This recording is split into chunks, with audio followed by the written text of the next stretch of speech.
Students, welcome on this channel. आप लोग देख रहे हैं ये यूपी ट्रिपल एस सी पेट का 2025 का भी जो एग्ज़ाम हुआ था, ये 6 सितंबर को जो एग्ज़ाम हुआ था उसका फर्स्ट शिफ्ट का ऑफिशियल आंसर की अपलोड किया जा चुका है। आप लोग उसको देख सकते हैं, उसका लिंक इस वीडियो के डिस्क्रिप्शन बॉक्स में दे दिया जाएगा। और आज हम लोग ये सेकेंड शिफ्ट का जो पेपर हुआ था उसका हम लोग ऑफिशियल आंसर की देखेंगे, ये जो कि आयोग द्वारा ये जारी किया गया है, ये ऑफिशियल आंसर की, तो जिसको कि हम लोग ये चलिए देखते हैं। पहला क्वेश्चन था, इसमें है जो विशेषण शब्द विशेषणों की विशेषता बताते हैं उसे प्रविशेषण कहते हैं। दूसरा, कश्मीरी सेब कहानी के कहानीकार कौन है? प्रेमचंद्र। उपकार को मानने वाले को कृतज्ञ कहते हैं। यहाँ पे ब्लैंक जगह पर, खाली जगह पर कृतज्ञ होगा, उपकार को मानने वाला। चौथा हो जाएगा, डंडा का तद्भव, डंडा तद्भव शब्द है, इसका तत्सम शब्द दंड हो जाएगा। पांचवा है, शारीरिक एक अशुद्ध शब्द है। यहाँ पर ये इस तरीके से शारीरिक एक अशुद्ध शब्द है, इसमें से सही शब्दों का चयन करना है, तो ये शारीरिक शब्द ये सही हो जाएगा पांचवा का। उसके बाद ये गद्यांश दिया गया है हिंदी का, इसमें प्रश्न संख्या 6 से 10 तक के प्रश्नों का उत्तर इस गद्यांश से पढ़कर देना है। तो आप लोग को ये पेपर मिला होगा तो उसमें ये गद्यांश होगा, इसको आप लोग पढ़ लीजिए और फिर इससे संबंधित प्रश्नों का उत्तर हम लोग देखेंगे क्या सही होगा।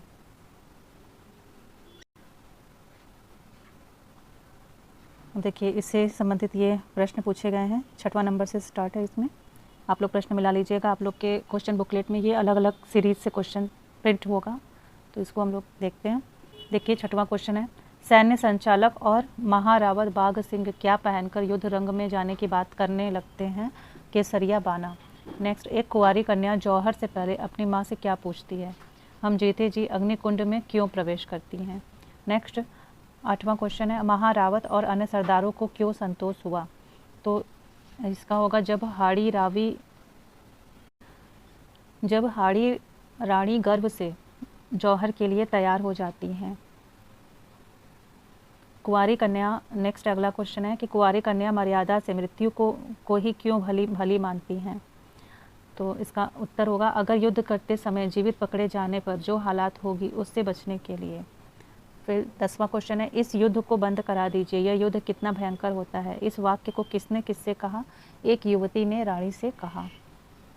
उसके बाद फिर ये गद्यांश है, तो ये इसके बाद यहाँ पे दूसरा गद्यांश दिया गया है। इस गद्यांश से ये 11 से 15 तक के प्रश्नों को पूछा गया है, जिसका आंसर हम लोग उत्तर अभी देखेंगे। तो इसको गद्यांश देख लीजिए कौन सा था ये। कई महीने बाद आए थे, सुबह चाय पीकर अखबार देख रहा था। ये पूरा आप लोग इसको पढ़ लीजिए। उसके बाद इस वाले गद्यांश का ये क्वेश्चन 11 से शुरू होगा, 15 तक का क्वेश्चन। इसमें देखिए, पहला क्वेश्चन क्या पूछा गया है कि जब क ने लेखक जी को अपने बाहों में जकड़ा तो उन्हें किस तरह का एहसास हुआ? तो उत्तर होगा इसका, धृतराष्ट्र की भुजाओं में जकड़े भीम के पुतले की याद आ गई। अगला क्वेश्चन है, पिछली रात उनके एक मित्र ने क के बारे में क्या कहा था? तो क ने ग के साथ मिलकर लेखक जी की निंदा की थी। नेक्स्ट है, पिछली रात क कहाँ पर आया हुआ था? तो यह अपनी ससुराल में आया हुआ था। नेक्स्ट, क लेखक जी से मिलने आता है, तो लेखक जी ने उसके साथ क्या किया? लेखक जी ने शरीर से अपने मन को खिसकाकर निःस्नेह कटीली देह को उसके बाहों में छोड़ा था। अगला क्वेश्चन नेक्स्ट है, लेखक जी के एक रिश्तेदार बम्बई जा रहे थे और उनसे पूछे तो वे क्या कहेंगे? तो उत्तर था, कलकत्ता जा रहा हूँ। अब यहाँ पर ये हिंदी गद्यांश का प्रश्न खत्म हो गया। अब नेक्स्ट यहाँ से जीएस का क्वेश्चन शुरू हो रहा है, जीके का। तो देखिए, निम्नलिखित में से कौन सी धातु हड़प्पा सभ्यता के लोगों द्वारा ज्ञात या उपयोग में नहीं की गई थी? तो इसका उत्तर हो जाएगा लोहा। Which of the following metals was not known or used by the people of the Harappa civilisation? Iron इसका सही आंसर होगा। अगला क्वेश्चन दिख रहा होगा आप लोग को स्क्रीन पर। ये स्टूडेंट्स आप लोग के बुकलेट में अलग अलग नंबर पे यहाँ पे प्रिंट होगा, तो इसको आप लोग थोड़ा देख लीजिएगा कि ये क्वेश्चन कहाँ पर है, उसी हिसाब से आप इसको मिला लीजिएगा। तो क्वेश्चन तो वही है सेकंड शिफ्ट का ही, बट क्वेश्चन का जो नंबर है वो इधर उधर थोड़ा होगा आगे पीछे, तो उसको आप लोग ढूंढकर इसको सही आंसर इसका मिलाकर आप अपना मार्क पूरा काउंट कर सकते हैं। तो देखिए, यहाँ पे 17वां क्वेश्चन है कि छांदोग्य उपनिषद स्पष्ट रूप से निम्नलिखित में से किस आश्रम को संदर्भित करता है?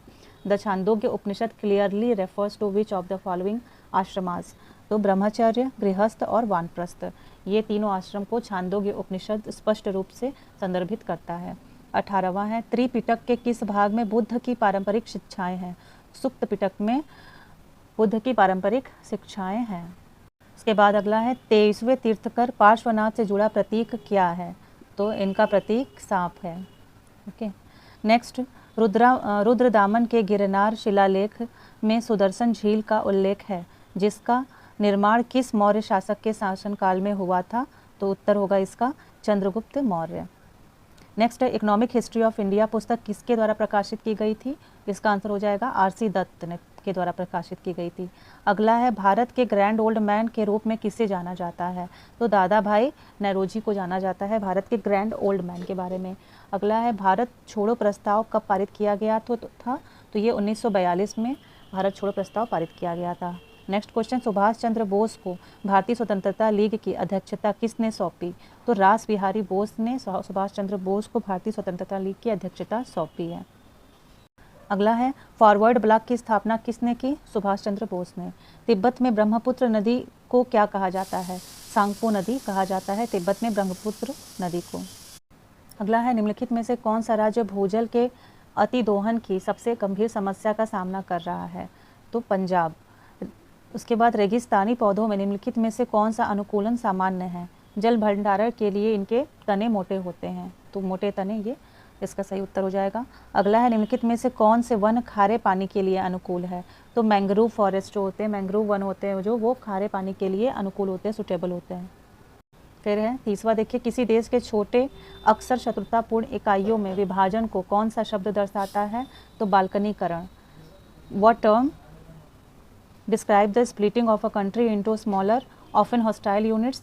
तो बाल्कनाइजेशन। ओके, नेक्स्ट है कि कंडीशंस ऑफ इकोनॉमिक प्रोग्रेस, यह कार्य किसके द्वारा किया गया था? तो यह कॉलिन क्लार्क के द्वारा किया गया था, conditions of economic progress.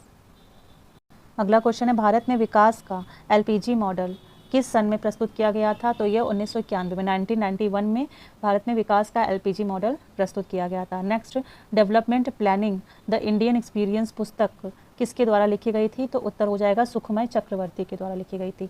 Next, Bharat में उपभोक्ता संरक्षण अधिनियम किस वर्ष पारित हुआ था? 1986 में, 1986 में ये भारत में उपभोक्ता संरक्षण अधिनियम पारित हुआ था, 1986 में। नेक्स्ट क्वेश्चन है, भारतीय अर्थव्यवस्था की रीढ़ है, रीढ़ किसे कहा जाता है? The backbone of the Indian economy is agriculture, खेती को कहा जाता है। अगला है, भारतीय संविधान के अनुच्छेद 57 के अनुसार कोई व्यक्ति जो, फिर यहाँ पर रिक्त स्थान है, के रूप में पद धारण करता है या जिसने पद धारण किया है, इस संविधान के अन्य प्रावधानों के अधीन उस पद पर पुनः चुनाव के लिए पात्र होगा। उत्तर हो जाएगा राष्ट्रपति।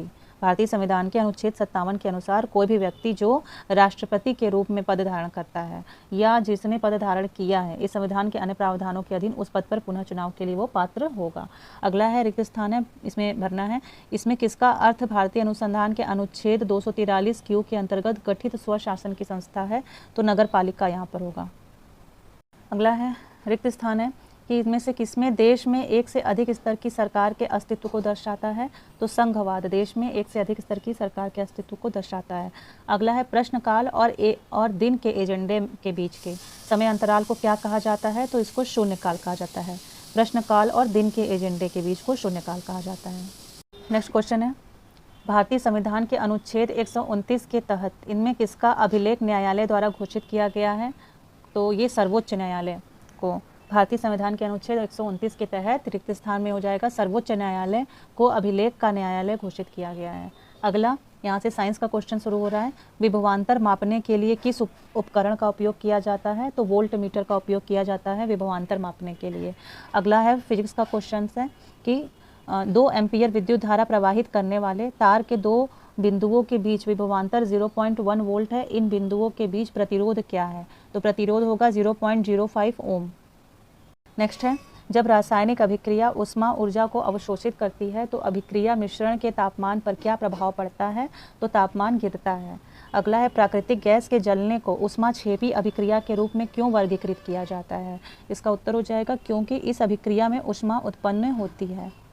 नेक्स्ट है, मनुष्य में शरीर की मुद्रा और संतुलन किसके द्वारा नियंत्रित होती है? तो ये सेरिबेलम के द्वारा नियंत्रित होती है। ये सेरिबेलम पार्ट कहाँ होता है, तो ये बॉडी में, मस्तिष्क में होता है, ब्रेन में। Okay, it is a part of our brain. तो ये जो क्या होता है, ब्रेन इज़ द, हम ब्रेन को क्या कहते हैं, it is the controller of our body. हमारे बॉडी का जो पूरा वर्क सिस्टम होता है, वर्किंग सिस्टम, ये हमारे ब्रेन के थ्रू कंट्रोल होता है। इसी में एक पार्ट होता है इसका सेरिबेलम, जो कि हमारे शरीर में मुद्रा और संतुलन सेरिबेलम के द्वारा नियंत्रित होता है। नेक्स्ट देखिए क्वेश्चन है कि यहाँ पर ये न्यूमेरिकल है, तो इसका पूछा है कि 1 घंटा 40 मिनट का 12 से ही 1/2% क्या होगा। तो इसको सॉल्व करने पर इसका आंसर आ जाएगा 12.5 मिनट, 12.5 मिनट इसका सही आंसर हो जाएगा। अगला क्वेश्चन है कि दो संख्याओं का गुणनफल 1530 है। अगला क्वेश्चन है, दो संख्याओं का गुणनफल 1530 है और उनका म स प 15 है, तो उनका ल स प क्या होगा, एलसीएम, तो ये 102 होगा इसको सॉल्व करने पर। अगला है, निम्नलिखित में से कौन सी अभाज्य संख्या नहीं है, तो यहाँ पे ये 57 हो जाएगा सही उत्तर इसका, ये अभाज्य संख्या नहीं है। नेक्स्ट 49 नंबर क्वेश्चन, यदि आप किसी संख्या से 1/2 घटाते हैं और परिणाम को 1/2 से गुणा करते हैं तो आपको 1/8 मिलता है, संख्या क्या है, तो अगली संख्या, इसका क्वेश्चन का सही उत्तर हो जाएगा 3/4। नेक्स्ट देखते हैं, देखिए क्वेश्चन है, √290 √290 किस दो लगातार पूर्णांकों के बीच स्थित है, इसका सही उत्तर हो जाएगा 17 और 18। नेक्स्ट 51 नंबर क्वेश्चन है। अगला क्वेश्चन है, सुकेत की 3 बेटियां हैं और प्रत्येक बेटी का एक भाई है, परिवार में कितने पुरुष सदस्य हैं, ये रीजनिंग का क्वेश्चन है, तो इसका सही उत्तर हो जाएगा 2 सदस्य हैं, पुरुष सदस्य।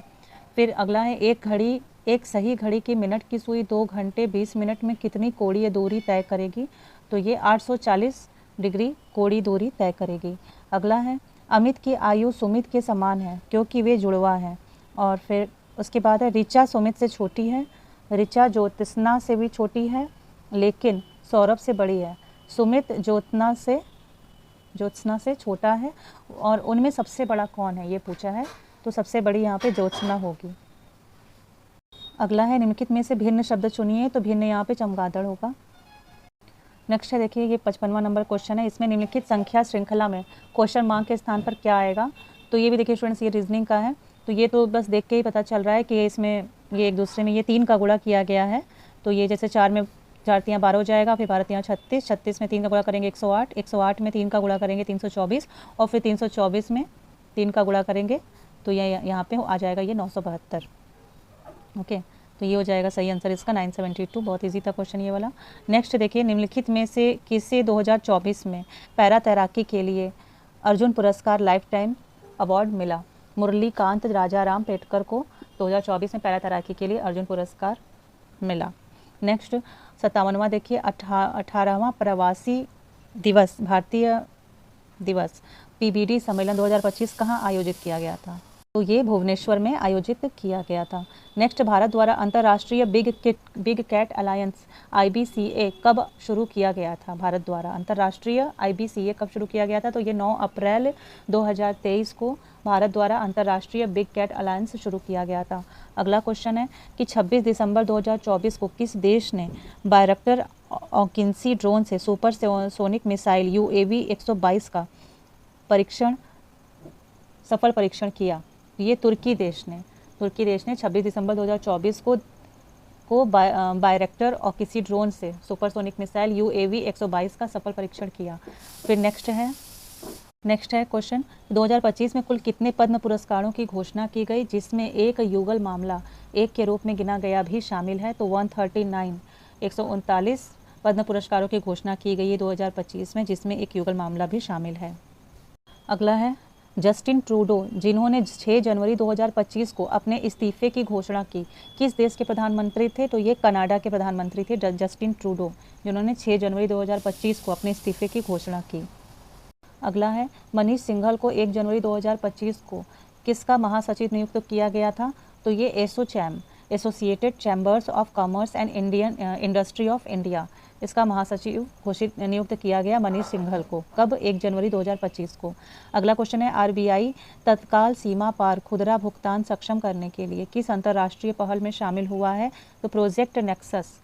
भारतीय रिजर्व बैंक जो है ये तत्काल सीमा पार खुदरा भुगतान सक्षम करने के लिए प्रोजेक्ट नेक्सस पहल में शामिल हुआ है।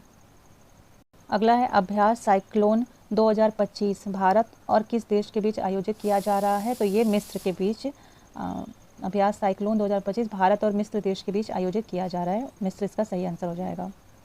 नेक्स्ट है, भारत का पहला विदेशी जन औषधि केंद्र किस देश में शुरू हुआ? तो ये मॉरिशस में शुरू हुआ है। नेक्स्ट, माच किस देश का एक पारंपरिक लोक नाट्य रूप है? तो ये एमपी का है। मध्य प्रदेश का माच एक पारंपरिक लोक नाट्य रूप है। नेक्स्ट, क्यूबा की राजधानी क्या है? तो हवाना। रसिया गीत किस राज्य का क्षेत्रीय गीत है? उत्तर प्रदेश का है। धन विधेयक के संबंध में निम्नलिखित में से कौन सा कथन सत्य है? इसे केवल लोकसभा में पेश किया जा सकता है। ये सही उत्तर हो जाएगा। और नेक्स्ट, 27 सितंबर को किसके रूप में मनाया जाता है? तो 27 सितंबर को विश्व पर्यटन दिवस के रूप में मनाया जाता है। अगला है, अंतर्राष्ट्रीय नागरिक उड्डयन संगठन ICAO का मुख्यालय कहाँ स्थित है? तो ये मॉन्ट्रियल में स्थित है। ICAO का मुख्यालय, अंतर्राष्ट्रीय नागरिक उड्डयन संगठन का मुख्यालय मॉन्ट्रियल में स्थित है। नेक्स्ट, केवलादेव राष्ट्रीय उद्यान भारत के किस राज्य में स्थित है? तो ये राजस्थान में स्थित है। नेक्स्ट, भारत अपनी भूमि सीमा कितने देशों के साथ में साझा करता है? तो भारत अपनी भूमि सीमा ये 7 देशों के साथ साझा करता है। नेक्स्ट, भारत ने 1983 क्रिकेट विश्व कप फाइनल में किस टीम को हराया था? तो ये वेस्ट इंडीज़ को हराया था 1983 में भारत ने क्रिकेट विश्व कप फाइनल में। नेक्स्ट है, रक्षा अनुसंधान एवं विकास संगठन DRDO की स्थापना किस वर्ष हुई थी? तो 1958 1958 में DRDO की स्थापना हुई थी। अब स्टूडेंट्स, यहाँ से ग्राफ के क्वेश्चन शुरू हो रहे हैं मैथ्स के, जिसको कि हमें ये 76 से 80 नंबर तक के 76 से 80 तक के जो क्वेश्चंस हैं वो इस ग्राफ से पूछा गया है। तो इसको चलिए ग्राफ देख लीजिए और आप आंसर अपना इसको मैच कर लीजिए कि आप लोगों ने क्या क्या आंसर लगाया है। ये देखिए, ये वाला ग्राफ था, ये मूली गाजर, ठीक है,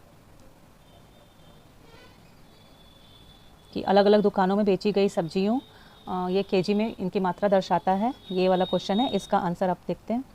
ये देखिए 76 नंबर क्वेश्चन है। F में बेचे गए मूली की मात्रा A, C और D में बेचे गए मूली की औसत मात्रा है और F में बेचे गए मूली और गाजर का अनुपात 4:5 है। तो पूछा है F में बेचे गए गाजर की मात्रा ज्ञात कीजिए। इसका उत्तर हो जाएगा 780 kg। नेक्स्ट क्वेश्चन देखते हैं। B और D में बेचे गए गाजर की मात्रा E में बेची गई सब्जियों की कुल मात्रा का कितना प्रतिशत है? तो 87.8% इसका सही आंसर हो जाएगा। अगला है, A में बेचे गए कद्दू की मात्रा, A और B में बेचे गए मूली की मात्रा और C और D में बेचे गए गाजर की मात्रा के बीच का अंतर है। A में बेची गई सब्जियों की कुल मात्रा ज्ञात कीजिए। तो इसका सही आंसर हो जाएगा 1152 kg। नेक्स्ट है, B और F में बेची गई सब्जियों की कुल मात्रा का अनुपात ये 32:35 है। F और D में बेची गई सब्जियों की संख्या के बीच अंतर ज्ञात कीजिए पूछा है। तो इसका अंतर हो जाएगा 108 किलोग्राम। नेक्स्ट, सभी दुकानों में गाजर और मूली की मात्रा में क्या अंतर है? तो ये हो जाएगा 612 kg। अगला देखिए, अब यहाँ पर नेक्स्ट ग्राफ आ गया, दूसरा ग्राफ, उसका हमें उत्तर देखना है। इसमें 81 से 85 तक के क्वेश्चन हमें देखने हैं, सॉल्व करने हैं, 81 to 85। इसमें क्वेश्चन देखिए ये है कि नीचे दिए गए रेखा ग्राफ 4 अलग अलग दुकानों यानी A, B, C और D द्वारा बेचे गए बॉल पॉइंट पेन की संख्या को दर्शाता है और साथ ही 4 अलग अलग दुकानों द्वारा बेचे गए जेल पेन की संख्या और 4 अलग अलग दुकानों में बेचे गए फाउंटेन की पेन की संख्या भी दी गई है। तो ये है, ये वाला ग्राफ है, आप लोग इसको ठीक से देख लीजिए और फिर ये ग्राफ से संबंधित जो प्रश्न है उसको सॉल्व करना है। देखिए 81 नंबर क्वेश्चन यहाँ पे क्या है, दुकान F द्वारा बेचे गए कुल पेन में से 40% पेन फाउंटेन पेन है। यदि दुकान D द्वारा बेचे गए फाउंटेन पेन की संख्या का दुकान F से अनुपात 3:4 है तो दुकान F द्वारा बेचे गए पेन की कुल संख्या ज्ञात कीजिए। तो कुल संख्या हो जाएगा 600। नेक्स्ट क्वेश्चन 82 नंबर है, यदि दुकान E द्वारा बेचे गए बॉल पॉइंट जेल और फाउंटेन पेन की कुल संख्या C की तुलना में 33.33% कम है और C द्वारा बेचे गए फाउंटेन पेन की संख्या का दुकान E से अनुपात 7:5 है तो दुकान E द्वारा बेचे गए बॉल पॉइंट और जेल पेन की कुल संख्या ज्ञात कीजिए। तो ये 320 हो जाएगा सही आंसर। नेक्स्ट, दुकान A द्वारा बेचे गए बॉल पॉइंट और फाउंटेन पेन की कुल संख्या और दुकान D द्वारा बेचे गए बॉल पॉइंट पेन की कुल संख्या के बीच अंतर ज्ञात करें। तो इसका अंतर यहाँ पे सही आंसर हो जाएगा 83 का ये 230 सही आंसर हो जाएगा। नेक्स्ट, दुकान A द्वारा बेचे गए बॉल पॉइंट पेन की कुल संख्या दुकान A और B द्वारा बेचे गए फाउंटेन पेन की कुल संख्या से अनुपात ज्ञात करना है। तो 1:4 इसका सही आंसर हो जाएगा। इस ग्राफ का आखिरी क्वेश्चन है, दुकान ए और बी द्वारा बेचे गए जेल पेन की कुल संख्या दुकान बी द्वारा बेचे गए बॉल पॉइंट पेन की कुल संख्या का कितना प्रतिशत है? तो 120% है, ये इसका सही आंसर हो जाएगा। अब देखिए यहाँ पे तीसरा ये ग्राफ आ गया। तो देखिए 3 ग्राफ पूछे गए थे पेपर में, तो ये इस शिफ्ट का ये तीसरा ग्राफ है। तो देखिए ये है, तालिका का अध्ययन करें और प्रश्न का उत्तर दें। पी और क्यू द्वारा 4 अलग अलग महीनों में लिखे गए कुल पृष्ठ हिंदी और अंग्रेजी के दिए गए हैं। तो इसमें महीना दिया गया है, तो ये देखिए मई, जून, जुलाई, अगस्त 4 महीने का डेटा दिया गया। अब इससे संबंधित क्वेश्चन हम देखते हैं। देखिए 80 नंबर क्वेश्चन इससे पूछा गया है, 86 नंबर क्वेश्चन, मई और जून में पी द्वारा लिखे गए कुल पृष्ठ मई और अगस्त में क्यू द्वारा लिखे गए कुल पृष्ठों का लगभग कितना प्रतिशत है? तो 80%, 80% है इसका सही उत्तर। नेक्स्ट 87 है, जुलाई में क्यू द्वारा लिखे गए कुल पृष्ठों का 28.57% हिंदी में है। क्यू द्वारा जुलाई में कितने अंग्रेजी पृष्ठ लिखे गए? इसका उत्तर हो जाएगा 200। अगला है, सभी महीनों में पी द्वारा लिखे गए औसत पृष्ठ क्या है? तो 300 यहाँ पे सभी महीनों के द्वारा पी द्वारा लिखे गए औसत पृष्ठ हैं। अगला है, मई में पी और क्यू दोनों द्वारा लिखे गए कुल पृष्ठों और जुलाई में पी और क्यू दोनों द्वारा लिखे गए कुल पृष्ठों के बीच क्रमशः अनुपात क्या है? तो इसका सही उत्तर हो जाएगा 29:35। अगला यहाँ पे स्टूडेंट ये 90 नंबर क्वेश्चन देखिए, जून में पी द्वारा लिखे गए पृष्ठों का प्रतिशत क्यू की तुलना में समान महीने में कितना अधिक है? ये 36.75% सही आंसर हो जाएगा। अब देखिए अगला यहाँ पे नेक्स्ट टेबल है, जिसका क्वेश्चन 91 to 95, 91 से 95 तक का हमें प्रश्न देना है। इस तालिका से अलग अलग महीनों में 5 अलग अलग दुकानों द्वारा बेचे गए लैपटॉप का यहाँ पे डेटा दिया गया है। तो इसमें देखिए 91 से 95 तक के क्वेश्चन हैं। देखिए पहला इसमें क्वेश्चन है इस ग्राफ से कि मई में स्टोर के, एल और एम द्वारा बेचे गए लैपटॉप की औसत लगभग संख्या ज्ञात कीजिए। तो इसका 313 सही आंसर आ जाएगा। अगला है, यदि जून में स्टोर एल द्वारा बेचे गए 37.5% लैपटॉप दोषपूर्ण हैं, तो जून में स्टोर एल द्वारा बेचे गए गैर दोषपूर्ण लैपटॉप ज्ञात कीजिए। तो इसका सही आंसर हो जाएगा 175। अगला है, जुलाई और अक्टूबर में स्टोर जे द्वारा बेचे गए लैपटॉप की संख्या मई और जून में स्टोर एम द्वारा बेचे गए लैपटॉप का कितना प्रतिशत है? तो ये 69.18%, 18% यहाँ पे सही आंसर हो जाएगा। नेक्स्ट है 94 नंबर क्वेश्चन, जून में स्टोर के और एल द्वारा बेचे गए लैपटॉप और मई में एल और एम द्वारा बेचे गए लैपटॉप का अनुपात क्या है? 100:149 सही आंसर इसका हो जाएगा 100:149, ये इसका सही आंसर हो जाएगा इस क्वेश्चन का। नेक्स्ट 95 नंबर क्वेश्चन देखिए, अक्टूबर में स्टोर फर्स्ट द्वारा बेचे गए कुल लैपटॉप दुकान में कुल लैपटॉप का 71.42% है। अक्टूबर में स्टोर एक में न बिकने वाले लैपटॉप की संख्या ज्ञात करें। तो ये 84 आ जाएगा सही उत्तर 84। अब यहाँ से हम लोग ये इंग्लिश के कुछ क्वेश्चन है उसको वो देखते हैं। देखिए इंग्लिश का यहाँ पे पहला क्वेश्चन है, choose the correct question tag for the following statement. ये ग्रामर है। द विंडो आर ओपन, यहाँ पे इसका सही हो जाएगा आरंट दे, सही उत्तर होगा। 97 number question, choose the word which is nearest in meaning synonym to the given word. Synonym पूछा है तो एडमायर का सिनोनेम हो जाएगा praise. Next, choose the indirect form of the given sentence. I said the teachers like me, इसका indirect हो जाएगा form I said that the teacher like me. यहाँ पे अब ये छोटा सा पैसेज दिया गया है जिससे 2 क्वेश्चन पूछे गए हैं 99 और 100। एडवांस इन इलेक्ट्रिक व्हीकल, इसको आप लोग पढ़ लीजिए। इसका क्वेश्चन देखते हैं, विच of the following is a type of EV infrastructure. तो चार्जिंग स्टेशन इसका सही उत्तर हो जाएगा। नेक्स्ट 100 क्वेश्चन है और लास्ट क्वेश्चन है इस पेपर का। तो देखिए, why are the countries investing in EV infrastructure. तो इसका आंसर हो जाएगा टू सपोर्ट ईवी एडॉप्टेशन। तो स्टूडेंट्स यहाँ पर ये वीडियो ख़त्म हुआ और ये पेपर भी फिनिश हुआ। तो अगर आप लोग को पसंद आया हो तो इसको लाइक करें और इसको ज़्यादा से ज़्यादा शेयर करें। कीप स्टडिंग स्टूडेंट्स, और इसको अच्छे से मिला के अपना सभी लोग अपना मार्क काउंट कर ले कि कितना मार्क आया है। जिन लोगों का एग्ज़ाम 6 सितंबर को शिफ्ट सेकंड में हुआ था उन लोगों के लिए ये आंसर की ऑफिशियल आंसर की शिफ्ट सेकंड का यहाँ पे बताया गया है। तो कीप स्टडिंग, गुड लक।